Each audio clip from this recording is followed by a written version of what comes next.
Alright, we're going to be talking about the message of angels. As I said before, do we all believe in angels? Yes. And why? Because the Bible says so. We may not have seen angels, but we believe they exist because the Bible declares that they are there. Do you know that in the Bible, angels are mentioned almost 300 times? 300 times. That means it's important. That means God gave it to us for a reason. Do you know what the word angel means? Messenger. Messenger, well done.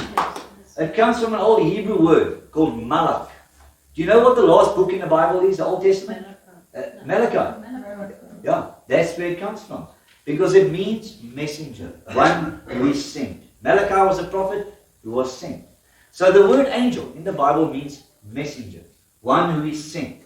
And in Hebrews it tells us a beautiful one-line verse of the doctrine of angels. And it says this: angels are ministering spirits sent to serve the saints. Do you get those S's? It's easy to remember.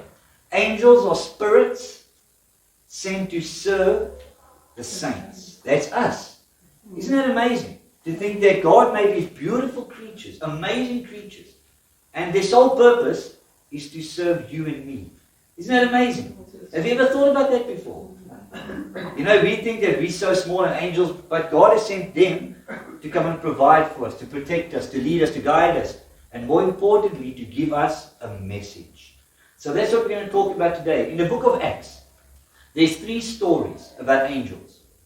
And in each one of these stories, there's a message from the angels to us. So let me start by reading a verse about angels. This is that one. It should be on your, I think it's on your bulletin. It's Hebrews 1. Is that on your bulletin? Hebrews 1:13. It says, to which of the angels did he ever say, this is God, sit at my right hand, I will make your enemies a footstool at your feet. Then he says this, are not all angels ministering spirits sent to serve for the sake of those who inherit salvation? That's you and I. So that's a beautiful verse that you must hold on to, because angels are real, they exist, and God has sent them to serve you and me. So what we're going to do today is look at 3 of the messages, and on your bulletin we have them. The first message that the angel will give us is to, do you have it there? Can you read it? It says to speak up. Yeah. In the book of Acts, the early book of Acts, in Acts 5, there's a story of the apostles. Peter and the apostles are preaching Jesus, and they get arrested, and they get jailed. Can you believe that? That if you preach Jesus, you'll get arrested. You know what I think? In this country, maybe in the future, that's going to happen to ministers. I truly believe that. I think that there's going to come a time when there's going to be a law that you cannot preach Jesus. So there might be a time where I might actually go to prison. And I'll go gladly, because I will never stop preaching Jesus. But this is what happened in the early church. Peter and the apostles were preaching Jesus, and they were arrested and put into prison. That night an angel came. This is where the angel comes in. Angel comes in and he sets them free. Can you believe that? He breaks the chains and he says, you guys, you're out of here. Just go. No one even notices it. The guards don't know what happened. And what the message that the angel gives them is simply this. The angel says to them, go back to the temple and preach and speak about Jesus. Isn't that amazing? He tells them, listen, you're free now. Go back to where you came from, where you were arrested. They were just arrested for preaching Jesus. The angel says, go back there. And you continue to speak about Jesus. Do you notice in the Bible, there's not one time in the Bible where an angel preaches the gospel? Did you know that? Every time an angel comes, he comes to you to send you to speak the message. There's no there's no story in the Bible about an angel preaching the gospel. The angel will always come to you, the Christian, and tell you to go preach the gospel. He does it through the person. There's a similar story in Acts 8 about Philip. Philip is a disciple of God, and he's just walking along. And an angel comes to him and tells him to go to this Ethiopian and go and spread the word to him. So Philip goes up to this guy. He's in the carriage and he's busy reading the scrolls, the Bible, and Isaiah, yeah. And Philip asks him, he says, do you know what you're reading? And he says, how can I understand this if nobody will tell me? And then what says beautifully is the next verse. It says, then Philip went and spoke to him about Jesus. That was it. He didn't speak about the church or about what denomination he is or whether you need to be baptized or become a member or pay your tithes, nothing. He only spoke about Jesus. And the message for you and I today is to speak up. Christians and the church, we've been silent for far too long. We've been in a slumber. We need to get up and start speaking about Jesus. There's a world around us that is dying and on their way to hell. And God has called you, me and you, in this room today to reach out to people with our faith. And what are we going to share? Jesus. And it's important and it's urgent. Think about it today. Right now in Rosa Munch, the angels are here. They're standing around us. We can't even see them. And they're tapping us on the shoulder. And they're saying, speak up, people, speak up. There's people dying, there's people going to hell, speak up. Can I light a fire under your, what is that? Bum. You can say bum, it's not a swear word. No. I want to light a fire under your backside to get you to get up and start speaking about Jesus because it's urgent. And if God thinks it's so important, He'll send an angel to you. That means it's important. Don't leave it to the angels. They're not there to preach the gospel. You are called to preach the gospel. The second message the angel comes and gives us is, wake up. Who's sleeping here? In the church, I always like to get people excited because in case they're sleeping, because it's easy to sleep in a church. Wake up. In Acts, the same thing happens. In Acts 12, Peter the apostle, he gets arrested again for preaching Jesus. He gets put into prison. And it's interesting because he gets put into prison. Can I quickly show you like this? I want to quickly squeeze in between these two ladies. He gets chained between two guards in the prison cell. So he's standing like this and he's chained to two guards. Outside of the prison, he's got two more guards. And the gates closed and locked. It's like, why? This guy's a fisherman. He's not a terrorist. He's not a criminal. All he's doing is preaching Jesus. And yet he's chained up to two guards and he has two guards outside. And you know what? He sleeps. That night he's arrested. Come in, honest. God bless you, man. I see your family was with you. Sit down. Sit down. Here we go.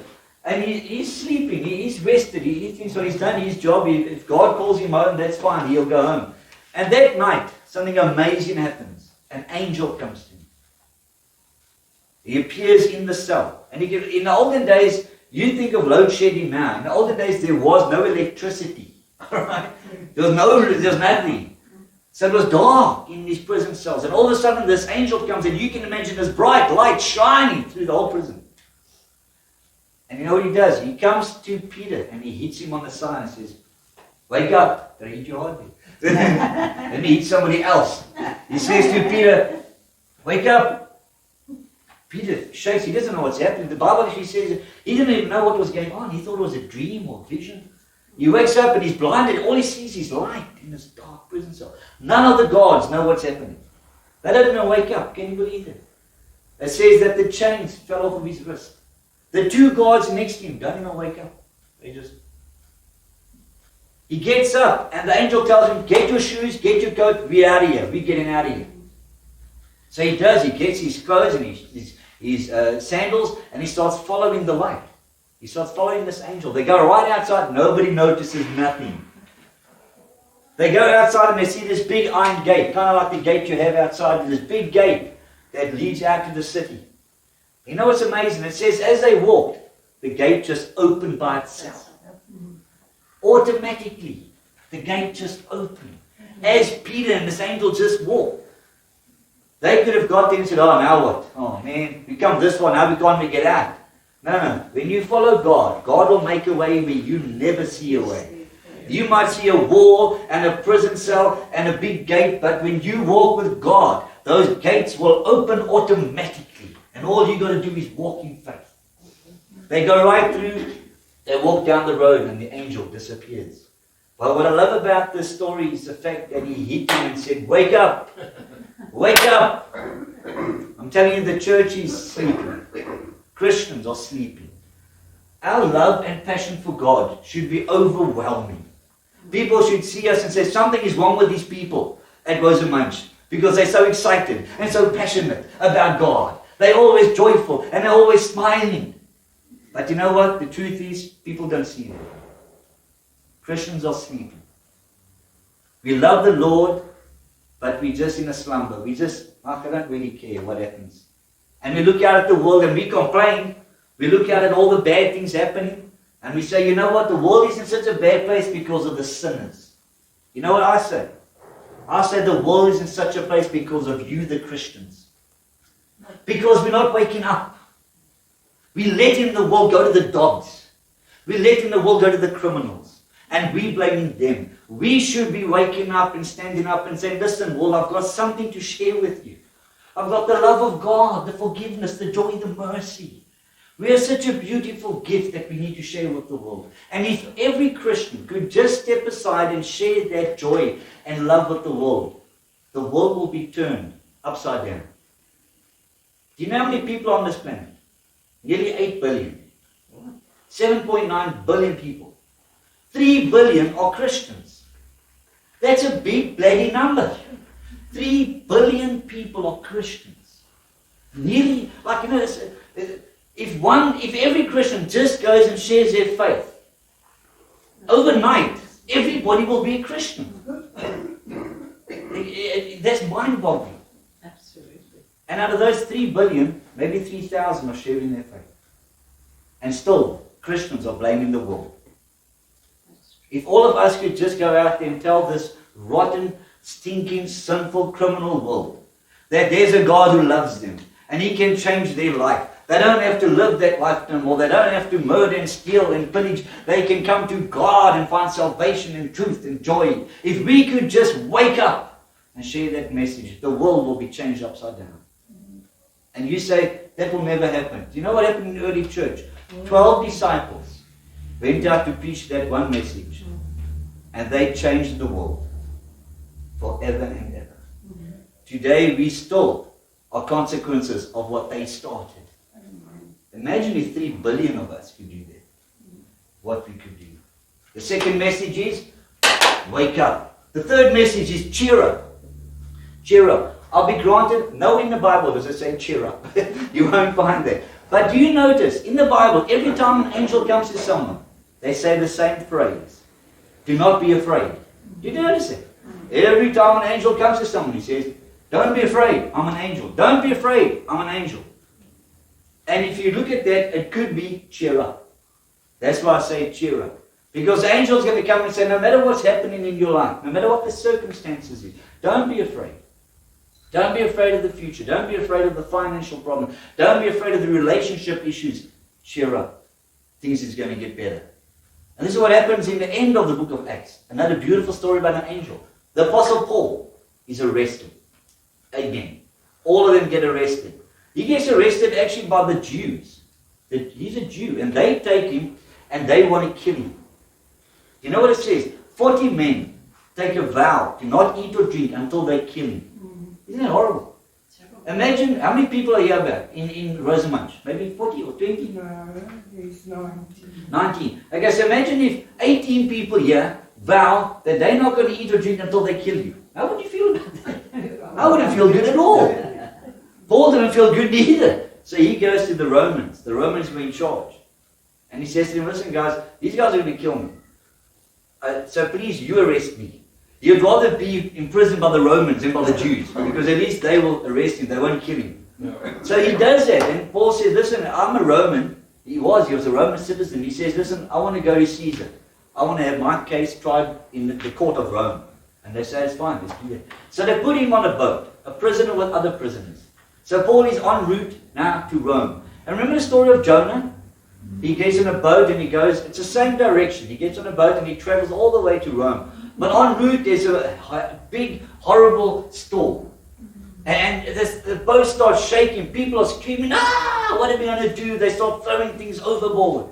They throw the anchors and anchors don't work. And they let the sails go down and nothing's helping. And they start freaking out. Paul calls all of them together, the prisoners, on the boat. And he tells them, listen, don't be afraid. Don't be afraid. Eat and drink. Yeah, relax. Cheer up. He says, you know what? There's no one going to die here. We're all going to be saved. No one's going to lose their life. He does say, though, the boat itself will be destroyed. He says, we're going to, guys, get ready. We're going to be shipwrecked. But no one's going to die. And the Bible tells us why he said that. Paul says, last night an angel came to me. An angel. Can you imagine it? In the middle of a storm, this angel comes to Paul and says, don't be afraid, Paul. No one's going to lose their life. Everyone's going to be fine. Cheer up. It may look bad, but it's not the end of the world. They're going to be shipwrecked. It's not the end of the world. Cheer up. So Paul goes with confidence and joy in his heart as he says to the rest of the prisoners, cheer up. Don't be afraid. This might be rough, and it's going to get a bit more rough, but you know what? We're all going to be fine. By tomorrow morning, we're all going to be on a sandy beach on the Isle of Malta. That's what happened. The ship in the sandbank broke up into 1,000 pieces. The prisoners all just swam to the shore of this island called Malta. And they were safe. The people of the island, although they were prisoners, they welcomed them. And said, okay guys, I can see you've been through a storm. You've been through hell. But welcome. Come, we'll feed you and we'll clothe you. Here's a warm fire to keep you warm. The angel was right. The circumstance may be bad and it may get worse. As Christians, we're not immune to the struggles of life. Do you know what? You might be in a problem today, and you know what? Tomorrow there might be another problem. I've heard someone say that for the Christian, he's either going into a storm, or he's in the middle of the storm, or he's just going into another storm. It sounds pretty bad, though, doesn't it? But it's true. In our life as Christians, we will always be somewhere, either going into a storm, either just coming out of one, or in the middle of one. The message of the angel is simple. No matter what storm you're in, cheer up. Don't be afraid. God would not have taken you into the storm if he didn't have a plan to get you out of the storm. And there will be another storm coming. But have the same attitude. Cheer up. Don't be afraid. This is just another obstacle, another opposition in your life that's going to hold you back just temporarily while you're in the storm. And then God is going to bring you out again. And that's the faith we have.